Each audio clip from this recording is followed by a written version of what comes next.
Hello and welcome to the Oktoberfest 2022 edition. We're very thrilled to have you back with us for this event. We're going to cover a lot of good stuff today. We're going to be looking at some new Meraki cameras, some new Meraki Wi-Fi, and talk about a little bit of security product too, because that's pretty much top of mind for anybody these days. Before we do that, I want to introduce my co-host here. I have with me today Skyler O'Donnell. He's a sales engineer that's a part of my team. And we also have Mark Jacobs, a systems engineer from Cisco. Thank you both for joining me today. Thank you for having us. Thank you. Awesome. Well, very good. So, with that, we have a lot of product to cover today, a lot of information. So just a couple quick talking points. There is a Q&A section. If you want to ask any questions, go ahead and drop those in Q&A. We're going to do our best to answer those in a live Q&A at the end of the session here. And then anything we can't answer, we'll follow up with you after the event. But without further ado, I want to jump in because I don't want to have to skip over anything and miss.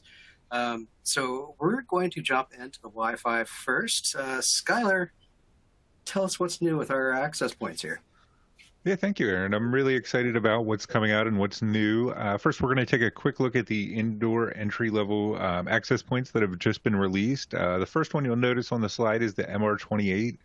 It's bringing Wi-Fi 6 to the entry-level AP, and it's kind of replacing the MR20 that many of you are probably familiar with, but that's not all it's doing. It's adding a couple of new really cool features that I'm excited about. A lot of you probably out there, especially if you're in the retail space or something similar, really like or potentially use the BLE or Bluetooth low energy radio adapter, but they've also added a really new cool feature, and I'm probably going to mispronounce the name, but the SES Imago Tag ESL integration.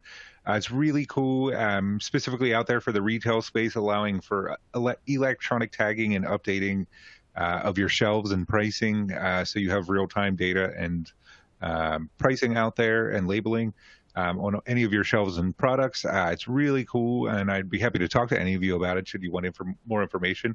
And next, you'll see the MR36. It was one of the first entries into the Wi-Fi 6 for Meraki, and it is really great. It's got all the kind of features you'd expect, including Air Marshal, as well as some of the other ones I mentioned, including the Imago tagging and other things.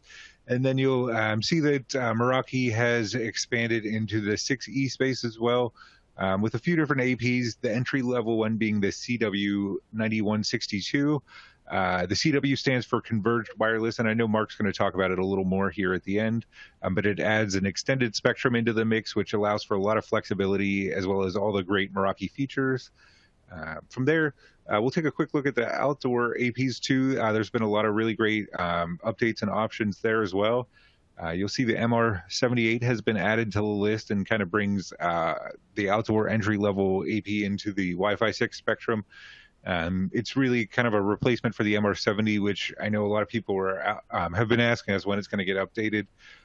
It's finally being released. It's a really great option, and similarly, it brings the tagging as well, the SES Imago tagging and BLE for those of you that want to utilize that for retail or other situation, tagging of parking lots or other things. Lots of really great things you can do there. From there, you'll see the MR76, which has kind of been tried and true for a little while. It came out with the original release, but it is a really great AP.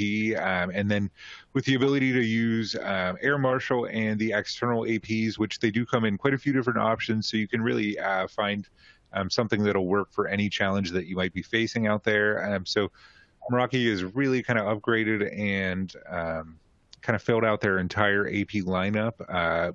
Let's take a quick look at the actual full lineup. I know there's some other 6E access points that we haven't talked about yet. As you can see kind of on the left, we have the CW access points or the converged wireless. And then on the right, just to call it out, are the two, one's Meraki and one is Cisco Wi-Fi 6E access points. Let's just take a quick look at the CW ones first. As you can see, these options are really great. They have kind of APs to meet any space should you need, kind of the entry level all the way up to high density, high performance APs with the 9166. The really cool thing about these is they can work for either Cisco or Meraki controllers, so you can it really provides a lot of flexibility out there, so you can quickly make the changes that you need for your network. And I know Mark will probably mention a little bit about this. And then as you'll kind of see on the right, to kind of borrow from our German friends for Oktoberfest, is the DOS tier, which is the beast tier of access points. These are specific to either Meraki with the MR or the Cisco with the C access point, the 9136. These have very specialized APs. They're typically kind of the flagships and have the most radios, the most power, the most density, and are specifically built for either the Meraki portal or the Cisco the Catalyst 9800 controller. So unfortunately, those two on the right are not interchangeable between Cisco Catalyst or Meraki, but they are really great options nonetheless, especially if you need something very purpose-built and powerful. From there, I'll kind of hand it over to Mark. I think he has a few things he'd like to talk to us about. Yeah, thanks, Skyler. Sorry, Aaron, go ahead. Oh, no problem. Yeah, so the new APs, that set on the left there can work with both DNA or Meraki. Tell us about that, Mark. What do we? What are our options here? How do we do that? This is very exciting for Cisco and hopefully our partners and your customers. And a couple months ago at Cisco Live, we finally announced our dual persona APs, right? So all these APs on the left-hand side, CW stands for Catalyst Wireless, all built on a common hardware platform for the purpose of flexibility. So now you have the option to either deploy this on-prem with DNA Center, maybe CLI commands or some other third-party management platform, but also you have the option to deploy this in the Meraki dashboard from a monitoring perspective. So this is very exciting. It gives us a lot of flexibility from a dashboard perspective. We have real-time status in all of our health on the hardware, remote monitoring, traffic visibility, all the great things that the Meraki dashboard brings to the table, you can now do with our CW access points. So this is very exciting. Again, really allows for flexibility for our partners and our customers. Yeah, I would say so. And with those, you can buy the APs that have two personas. You can buy them as either Meraki or Cisco at the outset, and there's a process to convert those if you need to. So say you install them, and a customer decides they want to work with a Meraki dashboard instead of the DNA side of things. That's doable. So that's very exciting news that there's a common hardware that's moving across both platforms now. Now, Skyler, along with the new APs here with 6E capabilities specifically, there's some new features. Tell us a little bit about some of those. Yeah, it's really exciting. The 6E band brings to us the 6 gigahertz band, which offers essentially an interference-free spectrum with lower latency and lower jitter, which is really great for any kind of voice or video applications, especially streaming that you might have. And you might ask yourself, why is it interference-free? It was a new spectrum that was kind of unlocked by the FCC and all those different bodies. And because of that, it allows you to essentially, it's not been used by any other wireless devices. It doesn't have the same kind of interference that you might experience with 2.4 gigahertz with, things from wireless phones or microwaves or kind of any kind of machinery. So that's one of the really great benefits of it. Additionally, a lot of these are they have at least 3 client-serving radios, as well as some additional radios that provide things such as the BLE or Ibago tag that I mentioned earlier. So this allows for you to operate on all 3 spectrums. So it not only serves the latest and greatest devices that can handle 6E, but it can also essentially handle any of the older equipment that you might have that might be reliant on 2.4 or 5 gigahertz. And then with the 80 megahertz channel, it's also 7 times more 7 times faster or more, and provides up to 7.8 gigabit per second of throughput. So lots of speed if you have the backbone to provide it. So it is a really great option, especially for any kind of potentially greenfield deployment where you might be going in with all new switches and hardware, really great option. And then they've upgraded these to use WPA3 security, so you have the latest security, the latest and greatest out there, so you don't have to worry about anyone breaking it in. And then these essentially are IoT ready, whether they're third-party IoT devices or Meraki IoT devices. They have the BLE radio and USB support, so they're really ready to tackle anything in your environment. Yeah, I would say so. Installed with a multi-gig switch, these APs just have an incredible throughput. And the client density that you can use with these APs, given the antennas and the speed and everything else, is really just a new level of Wi-Fi. And it's incredibly exciting, the new product that's been put out over just the last year here. Now with that, we're going to wrap up with the Wi-Fi just a little bit because we have some new cameras to talk about too. Skyler, go ahead and tell us about those. Yeah, I'm really excited about these entries. They're kind of helping fill out the Meraki camera lineup. These two specifically are really versatile as well because they'll both be indoor-outdoor cameras, which is something that Meraki had been lacking a little bit. The first, as you'll see on the screen, is the MV63. It's kind of one of the more used or utility cameras, I would say. It comes in two different storage sizes, 256 or 1 terabyte options. And I often get a question why Meraki goes with the camera storage rather than an NBR. I think it's actually a really great feature. It provides the scalability and it kind of saves you having to properly size an NVR at the start of it. And then additionally, to kind of couple with these storage features, Meraki puts really great processors on these, and each camera actually handles its own image processing, which provides much faster support. It provides much faster access to APIs and some of the AI stuff where you can use image search and some of those things that we'll, I believe, show a little bit of in the demo here. And it just provides some really great capabilities. It also kind of upgrades the line to a 4K image quality, which is really great, and we've kind of been asking for a little while. And it provides you a 102-degree view, so it fits really well for any kind of entrance or exit, or any kind of general area where you need to cover a wide area, maybe a specific building length or something along those lines. And then they've added a number of mounting accessories as well for these, and not just these, but the other cameras as well, so that you have a number of different options for mounting on an arm, wall mount, roof mount, any number of different things. So a lot of really great different options. And then in terms of the outdoor IR rating, as you can see, it's about 20 meters or 66 feet. And then I know we've even had certain customers supplement those with IR blasters or IR floodlights as well, which can greatly increase your range without allowing people to know that the entire darkness is lit up. And then from there, I think we'll look at the MV93, if I'm correct. And I should mention the MV63 and the MV93 come in the standard variant and then the X variant, which has a larger hard drive. With the 93, you get a 360-degree view.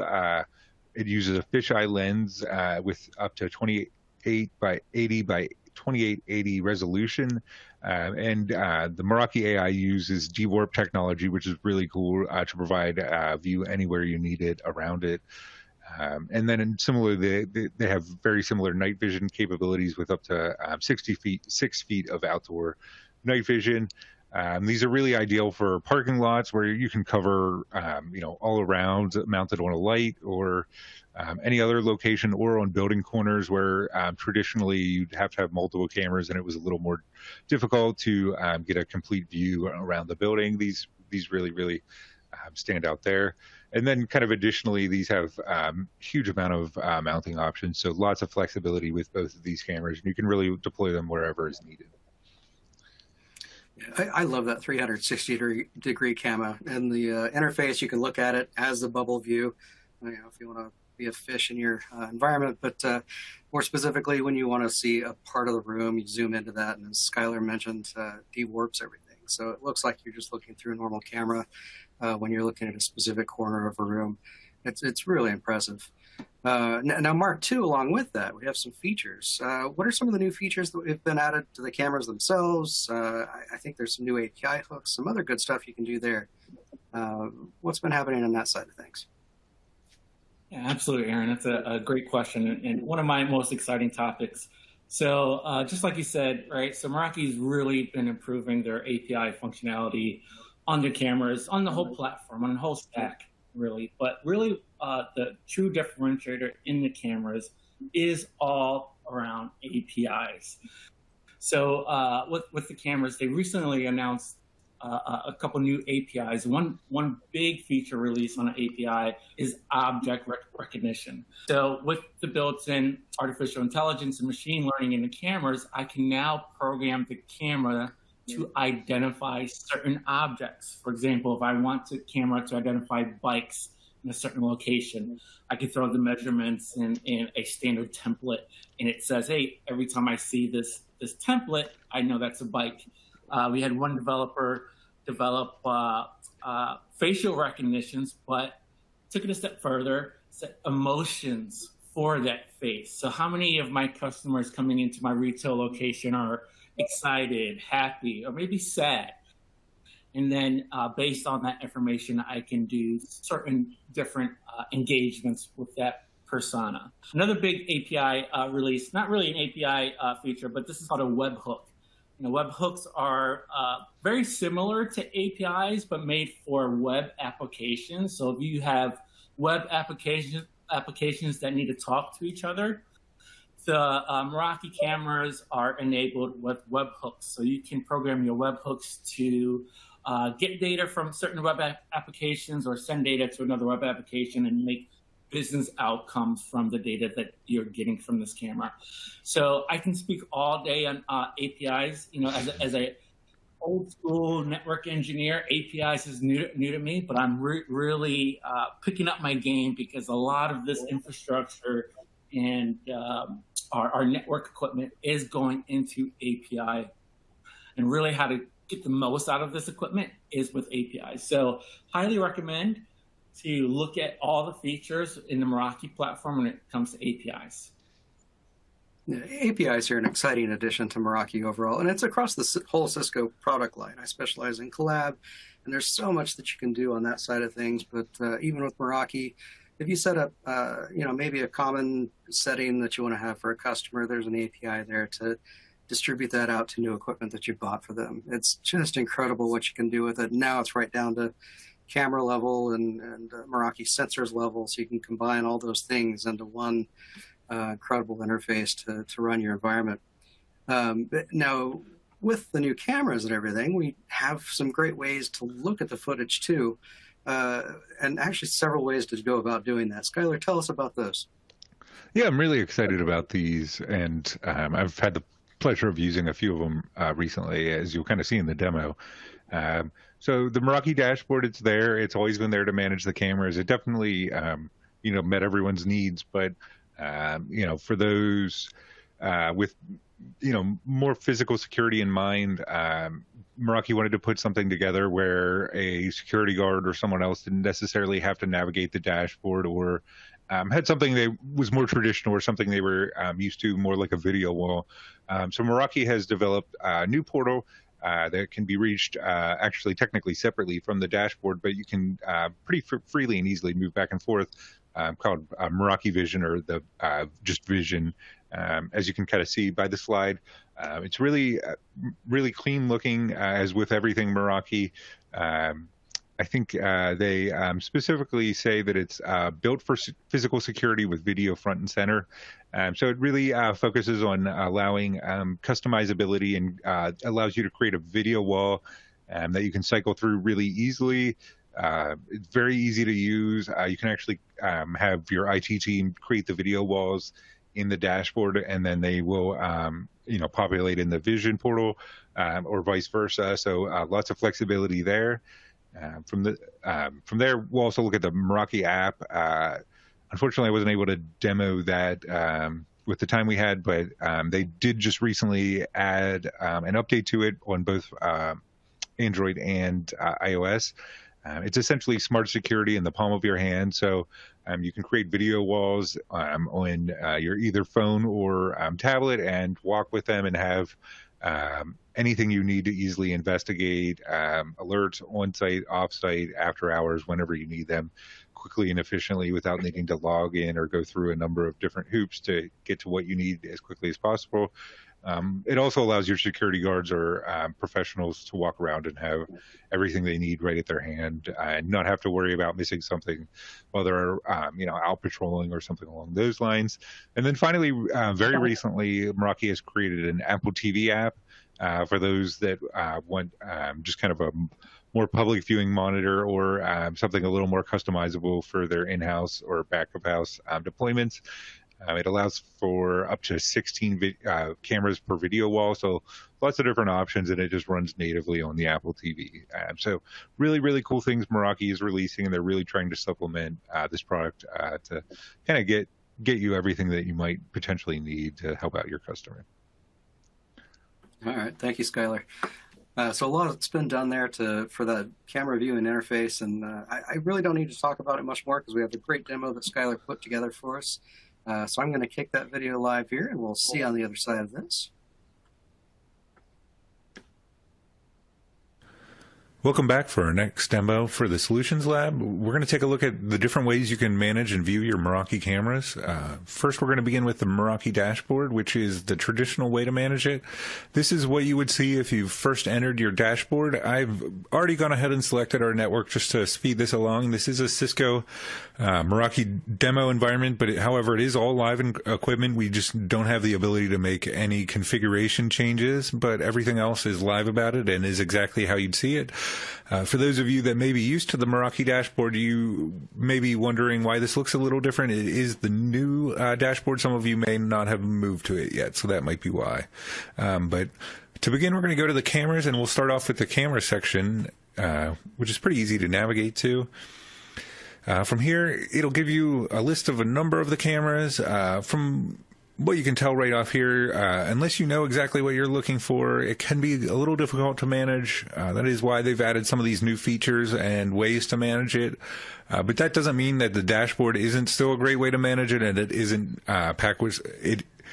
Is still packed with tons of great features. I'm going to go ahead and click on one of the cameras. You'll notice most of these cameras share very similar views, and they do have different types. From here, you have lots of different options, from zooming in to going back through the past to doing many different things. You can share the link. You can also export video clips, which I'm not going to do just because it tags my IP address. You can also take screenshots, as well as go full screen if you just want to view a single camera. And there you can see a gentleman walking across the screen. One of the great and really cool features I think that Meraki has is the ability to motion search cameras. All you have to do is just choose whatever section of the video you want to search, and it'll go from there. And we're just going to highlight down here, since we don't want to catch most of the road, but we would like to see anyone that was maybe passing by to see if they did anything to a car or something like that. And then just right down here below, you'll see all those scenes that have any type of motion tagged in it. Here you can see we are catching some of the cars, but we're also getting a number of different things, from people jogging to other things, and you can also go up here and adjust the time frame if you'd like the search to extend into a few more. And as you can see, everything is lightning fast with this. One of the really great things about this is the processing speed, and all the motion video processing is handled directly on the camera. And each of these has a really great ASIC processor on it. Unlike NVR systems, where the NVR or the video camera server is handling all the processing, it's handling the searches, it's handling the lookup, it's handling the read-write. So that's one of the things that really differentiates this and allows such great performance without a lot of cost. It also provides a lot of scalability because of that. And as you can see, we can just go up here, play the video, and boom, within a few seconds it'll begin playing the video, and we'll see someone walk across the screen here in just a second. And there he goes. And from here, too, you can also jump into a lot of really cool things. You can check out the analytics, see what times of day most people connect. You can check out the network. We'll check out the video heat map real quick just because it is pretty cool. You can see where the most motion is during what times of day. Not necessarily useful in this this kind of scope or view, but if you were looking at an entrance or a retail store or another kind of location like that where you would like to see what areas are in heaviest use at what times to focus marketing or other things, this can be a really great tool to do that. Also, you get access to all the traditional networking stuff as well as seeing the location and event logs. And then within this, you can also do the video settings. The other great thing about Meraki is, as with all things Meraki, they allow you to create policies or templates where you can deploy these things en masse. The video settings are taking a second to load, but we'll dive into the more important things, which is quality and retention. As you can see, as with everything Meraki, very easy to configure, very clear, and as you can see, very heavy use, lots of recording at its highest settings, and we're still getting 8 days of retention. And should they need something more than that, we can look at something like the Meraki Video Cloud for additional retention. So lots of really great features in this dashboard, but Meraki has gone from there and built on it. From the dashboard, you can also reach the video wall, which is a more traditional way of viewing cameras. As you can see, as I kind of mentioned, there's all kind of viewing the same thing. And here, Meraki's already prepared several video walls that are broken out. You can kind of click on these and see all the different views that are going on. These are actually comparing different cameras, so you can kind of see the different pictures and views that you might get. And these are the different types of new outdoor cameras as well. I don't believe they have the newest gen, but these are pretty new, and this one is pretty cool in that you can get some pretty advanced zooming in with it. I would check out the other parts of this menu. Unfortunately, they would dox myself, but essentially video access would allow for auditing and any kind of security needs, so you know who's accessed what on the system, who's exported it, who's downloaded it, and gives an IP address, what time, and the location. And very similarly, the exports does something as well. Unfortunately, it'll show my home IP address and city, so I don't want to dox myself, so I'm not going to show that, but it does have that functionality. From there, we're going to pop over to the Meraki Vision portal, which I do have booted up here. As you can see, there's links here as well as here, and it just pops out. But just for brevity, I've went ahead and loaded this. Same camera we were looking at. You can pop through the cameras, all load very quick, and as you can see down here at the bottom, they have the ability to look at when motion occurred, as well as take screenshots should you need it, create a theater, go full screen, and pop back live. And then the really great feature and where this really stands out is the video wall. Very similar page and video walls. This is probably actually where they created some of those video walls for the dashboard. However, you can also go in here and create your own. Unfortunately, I don't have the ability to do that here, but all your cameras would just be listed. The other cool feature is should you have many networks under a single organization at different locations, you can actually create a multi-site video wall here. As you can see, it's still in beta, but I've done it within our lab because we have 18 networks set up there, all on the same site, but different networks, and it seamlessly created the video wall. It was very, very cool. Very nice feature. And then from there, too, should you have someone sitting at their security desk, they have a video wall rotation. So every X number of seconds or minutes, it'll rotate through the various locations and pull up the different cameras. You can start and stop it there, and then you can set the timing of the switch, as well as share those settings with other people via the dashboard. As with everything Meraki, it is very simple and easy. The other great thing they've recently added too that I cannot demo, but I would encourage you to check out, is the new Meraki app. It is really cool, and it's added a lot of these things that you see in the Meraki Vision portal to the app. And from that, I'm going to send that back to everyone else.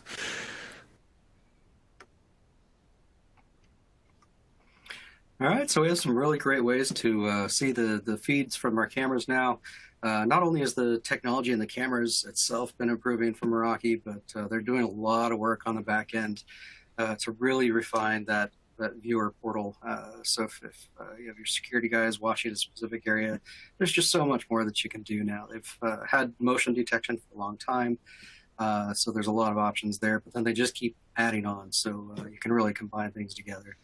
It's a sharp system there.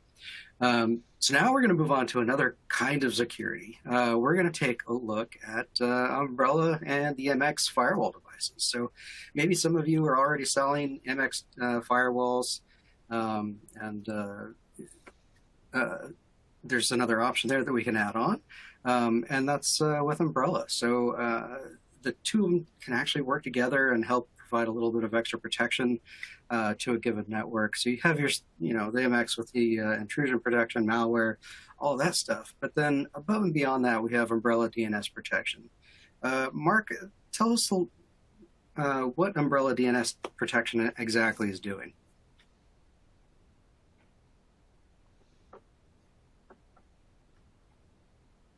You might be on mute, Mark. Give a quick check. Hopefully we haven't lost him. My apologies for that. Can you hear me now? There we are. Yeah, sure can. Awesome. Fantastic. Sorry about that. So yes, DNS, right? That's what Umbrella DNS protection is all about. So pretty straightforward. With Umbrella on the MX, it will protect all your DNS traffic going through and in that appliance. So everything talks DNS. We know that a lot of our devices, phones, mobile phones, tablets, anything and everything pretty much talks DNS. And it's probably one of the most overlooked security threats out there. So with Umbrella, combining that with the MX, it gives you a very simplistic way to protect all your potential DNS traffic. So highly recommend pairing that with our Meraki MX.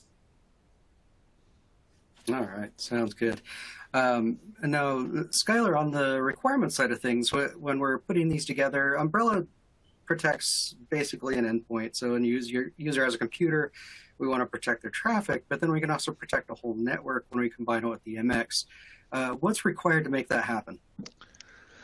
Thanks, Aaron. It's actually fairly easy and straightforward to make that happen. You'd need an advanced security license on your MX, which I know a lot of you out there are already running, so you get access to all those advanced security features and services. But then you would just need a single Umbrella user license. From there, it's pretty easy to set up. I think I set it up, and I believe we're going to demo it here, but I think when I set it up, it only took maybe 5-6 minutes. You just need access to the Umbrella dashboard as well as your Meraki dashboard. From there, you will create an API key and add that to the MX essentially, and it'll give you a message of integration. Should you want to remove it, then it's just a button click away from removing the integration. The other really cool feature that they've fairly recently added is the ability to integrate these Umbrella licensing and policies with directly with group policy within the Meraki network and the Meraki MX.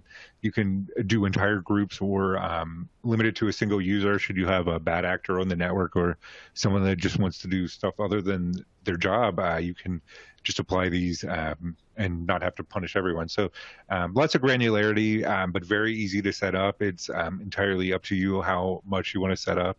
But in reality, it only takes a few minutes to set up either the entire dashboard or some of these group policies. So I'd definitely recommend taking a look at them. All right, thank you, Skyler. We'll have a few more points to make on this, but I do want to kick it into our demo. Skyler set up a video of integrating those services with the MX, so we'll push to that real quick.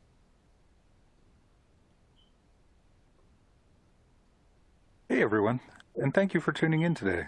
I'll be demonstrating how quick and easy it is to manually integrate the Cisco Umbrella platform with a Meraki MX. This integration allows administrators to apply and modify DNS-based filtering rules to multiple groups of clients on their network by assigning a filtering policy to a specific Meraki group policy.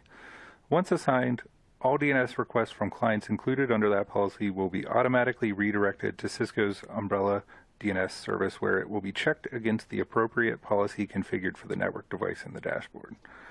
Cisco and Meraki even provide quite a few great resources out there via their websites and support pages to really help you set up and configure these group policies. By the end of this video, you'll know how to locate and create an Umbrella API key, as well as where to add that key in the Meraki dashboard to enhance the Meraki MX security appliance. To complete this video, you'll need an administrative access to both the Meraki and Umbrella dashboards, as well as something to record the API keys. As you can see, I've logged into the Umbrella dashboard right here. To access the API keys, you'll want to go over to the categories section and look for the administrator category, and then at the very bottom there'll be an API key. Once on this page, you'll see several categories. You want to make sure you keep an eye out for the Umbrella Network Devices category. A lot of people will accidentally create a legacy network devices key and get confused. That will not let you link the Meraki dashboard and Umbrella. You need to use the Umbrella Network Devices key. All you have to do is click Generate Token, and it'll begin the process. It'll pop out two keys. You'll get a API key, which is the first key, and a secret key. You want to make sure you write both of these keys down. The secret key will only be displayed this very first time, as you see at the top of the page with the warning. You need to make sure you save that because it is required to create a sync between the Umbrella and Meraki dashboards, as well as any other API syncs that you would like to create. Now that we have both keys, we'll pop over to the Meraki dashboard. The change we're about to make is a network-wide change, so you'll need to apply the change to every network that you would like to be integrated with the Meraki Umbrella. Alternatively, you can also apply it to a template and it'll make the changes via that. So I'm selecting the correct network. In our case, it's Lab 0117. And once on this page, we'll go to Network-Wide, Configure, and General. Once the page loads, go ahead and scroll to the very bottom of the page, and you should see Cisco Umbrella account. We'll click New Credential, and it'll ask us to copy in the information. So go ahead and take the information you copied and saved prior and paste it into the page.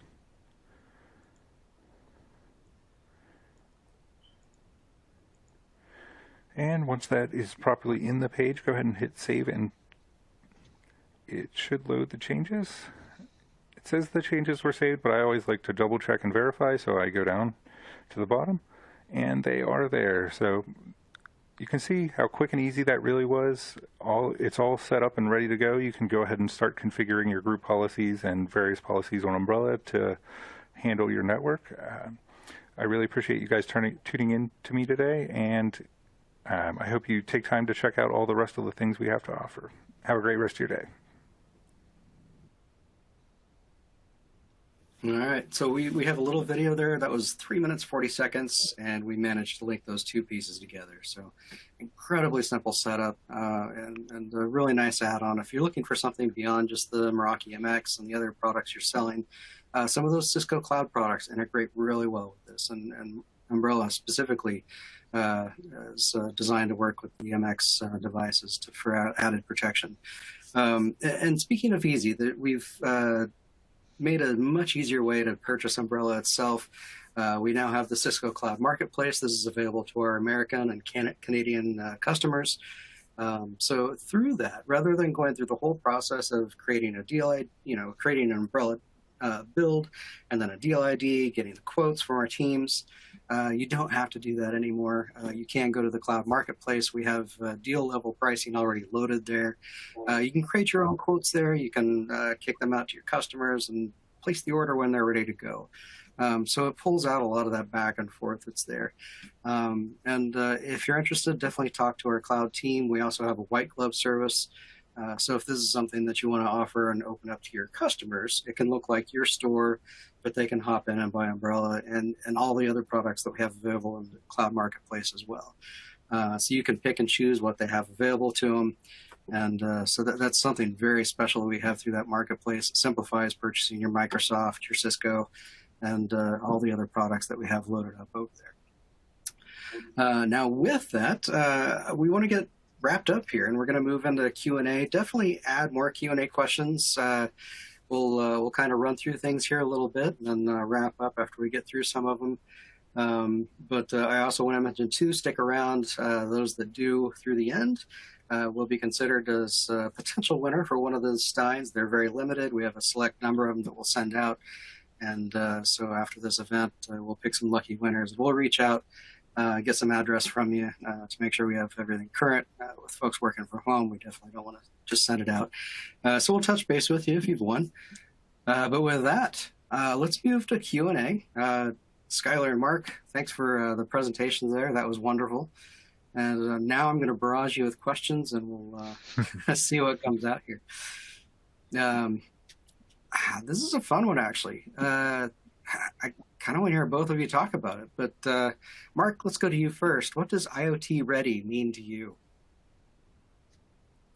Good question. What I think that means is some type of IoT device that can simply connect to the IoT infrastructure.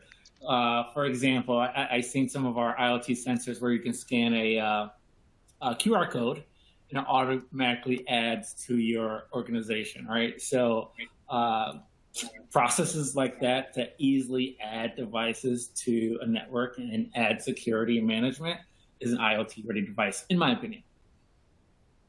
Skyler, I definitely agree. I know when I made the reference, with these, they'll specifically integrate with some of Meraki's IoT devices that are pretty cool out there, like the temperature sensors. They have some functionality that just makes them integrate very easily, as well as with the cameras too. It's pretty cool. They'll work with either the APs or that.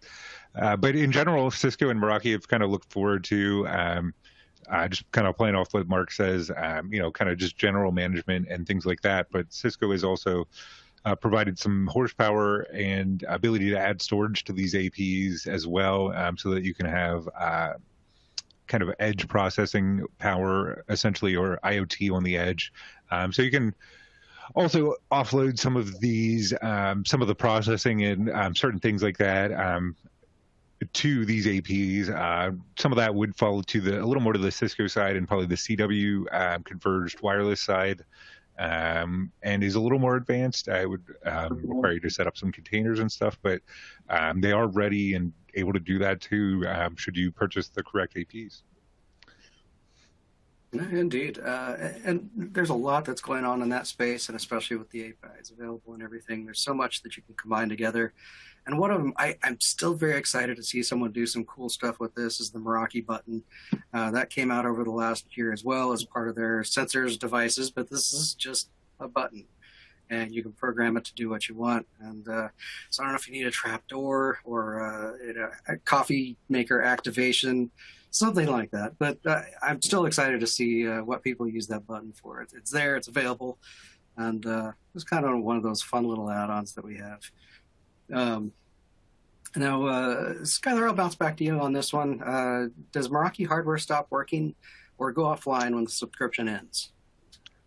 So it does. The Meraki dashboard and the connection provided is, the licensing does provide the connection to it, which provides a lot of the brains and configuration of it. It doesn't stop immediately upon the subscription ending. You would have a 30-day window, and even beyond that, you can potentially get another 30-day window to kind of shore up your subscription and get it back and running and operating correctly. If that is a concern, you can definitely look at the CW access points, the converged wireless, which do have the ability to be converted to Cisco access points.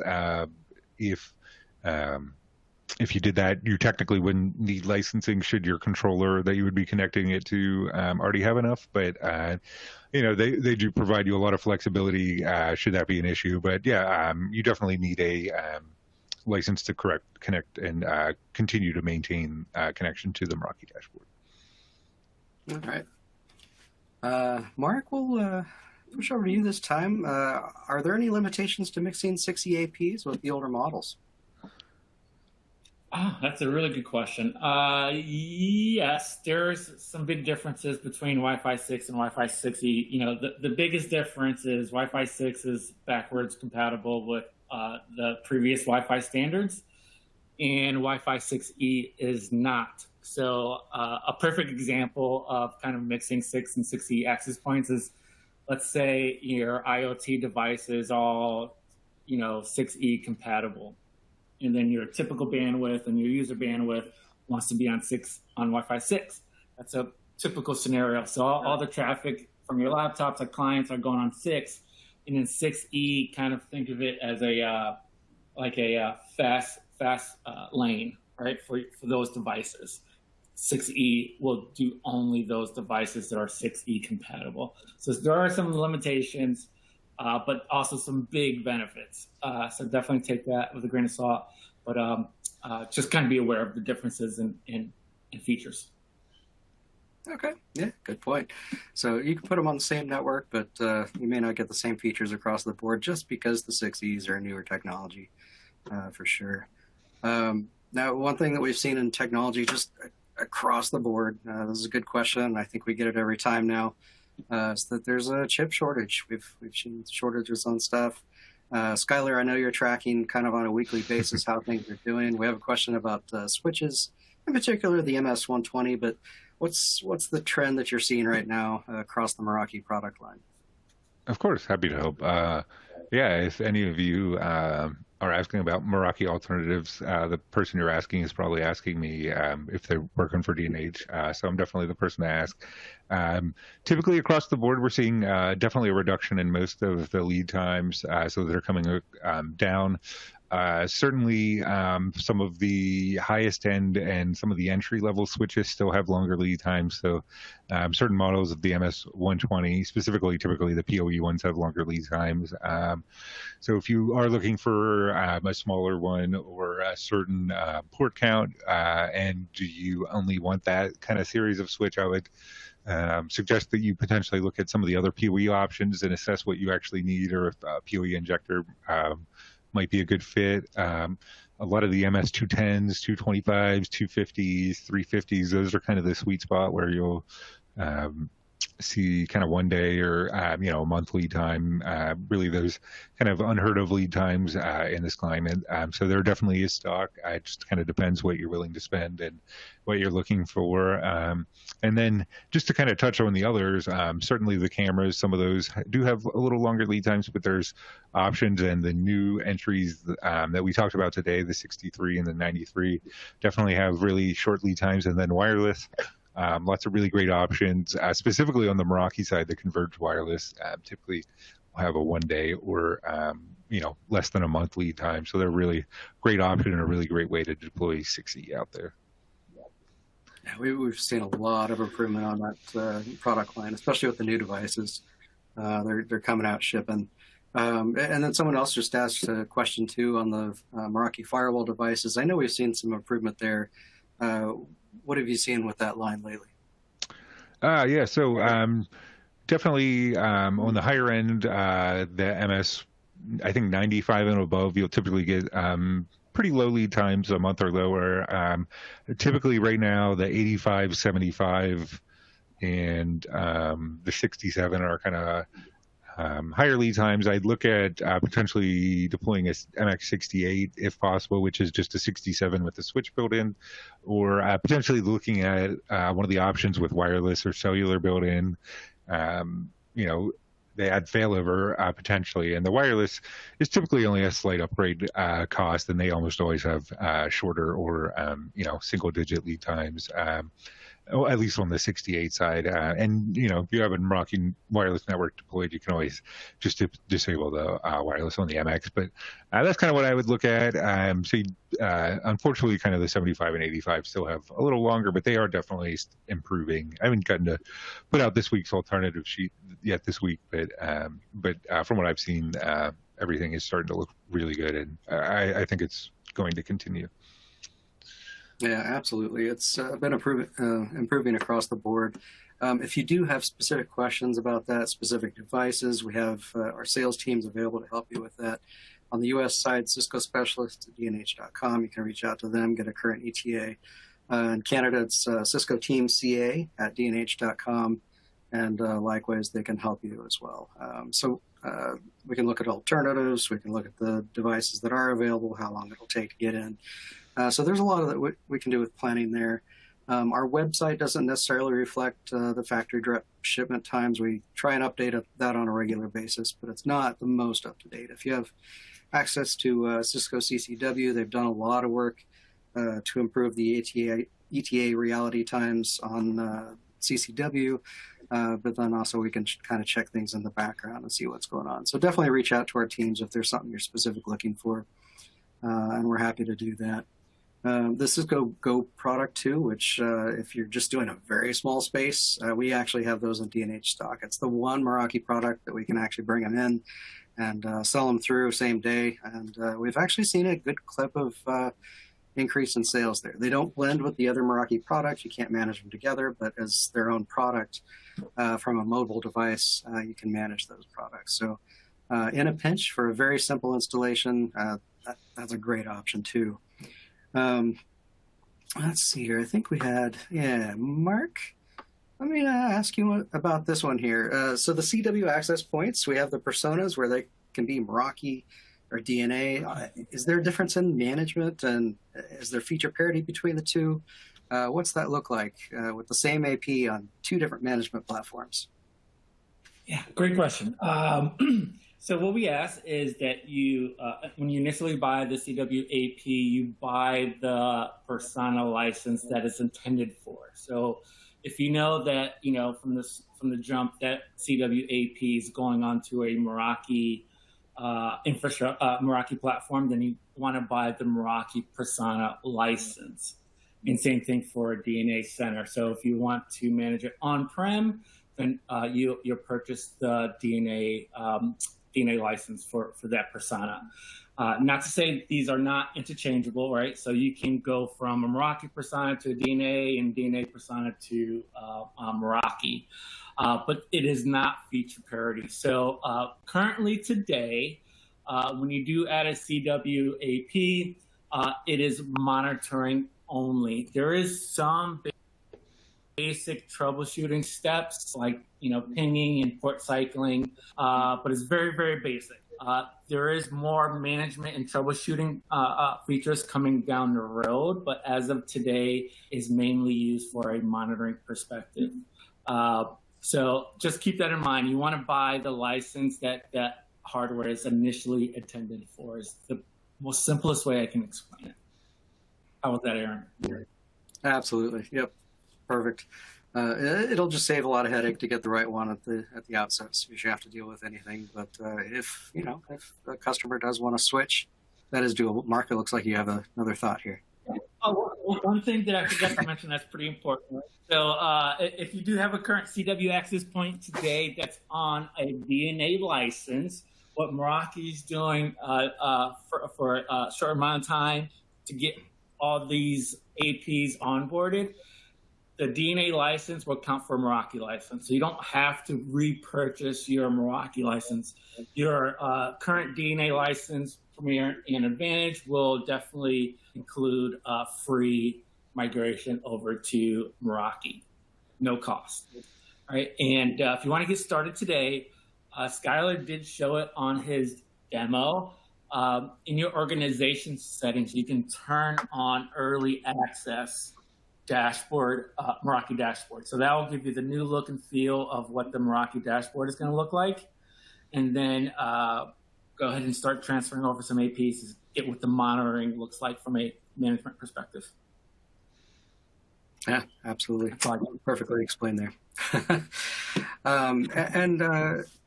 We actually, it's not so much a question, but actually a good heads up that we are going to see with Windows 7 and Windows 8 going into support here with Microsoft. There is a little bit of functionality going away with the Umbrella connector into AnyConnect. So with AnyConnect, which is Cisco's VPN platform, you can have a roaming client that's still protected through that Umbrella service.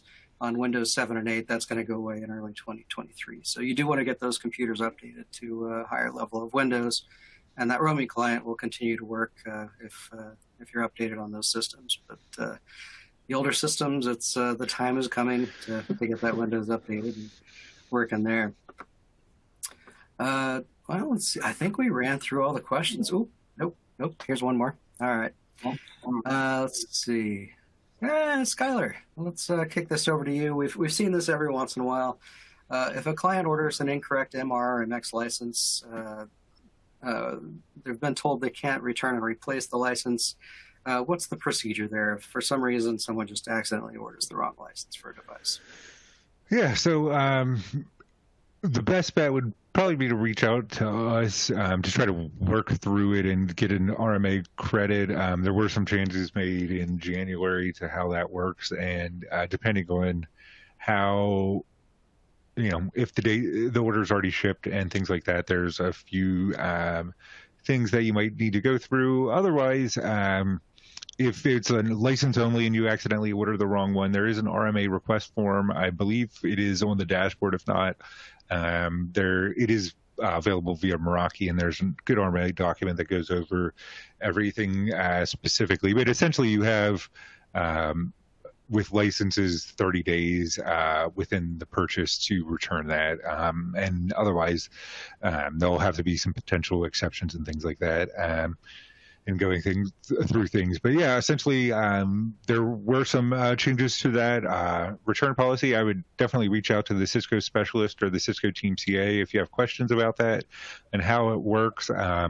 If you're afraid about the licenses you're ordering with the hardware and there might be a chance of return, I would definitely recommend placing separate orders for the hardware and the licenses just to make that a little easier. And yeah, that's kind of where I would go with that. All right. Yeah, absolutely. And our teams are here to assist when you're looking at the licensing to make sure you get the right one. Definitely reach out. It can get confusing as you're going through things, but it's very doable. And this is actually a good question, too. There was a time, and Skyler, we may have to get back to this person on this, but one time if you had an ENT license on your MX device, there was a credit to move to the advanced security. It would basically just shave some time off your overall subscription to do that. Is that still possible, Skyler? Do you happen to know offhand? Yes, it should be still possible. Sometimes Meraki support will give you a little pushback depending on how long has it been since the license was purchased. If it's still within that RMA period, they may want you to RMA it and redeploy the license. But the best course of action for that is to reach out to the Meraki support line and let them know that you want to upgrade to the advanced security license. Essentially, they'll convert your license to a dollar value and then apply that against the advanced security license. I don't believe it works out to be like half of the ENT license, but it would provide you X amount of days, and then it would be on you to purchase the actual advanced security license for whatever term you would want, 1, 3, 5, 7, 10 years, whatever it should be. Yeah, all right. Thank you very much. So we've hit our questions here. We've done all that. We've talked about some great product today. There's new stuff on the hardware side, the back-end dashboards that Meraki has made available. Just keep getting better. It's continually easier to use. It's getting integrated with Cisco's other products. And I think we're just going to see more of that as things go forward. There's going to be a lot more integration between products as we kind of go forward, and especially on the security side where it takes a multi-pronged approach now to secure a network. And so all these products work together to help protect both users and your equipment and everything that falls into your network, both internally and extended. We keep moving forward here, and I'm excited about what we'll have next year to talk about. Mark, Skyler, thank you so much for helping present today. We really appreciate it. Thank you. Thank you for having us. All right. And for those of you at home or the office watching today, if you're a Lucky Stein winner, we'll reach out and let you know and get one of those shipped out to you. Again, limited number of them, but that's part of the fun, I guess. We want to thank you very much for joining us today. I wish you a happy Meraki Oktoberfest and have a great week.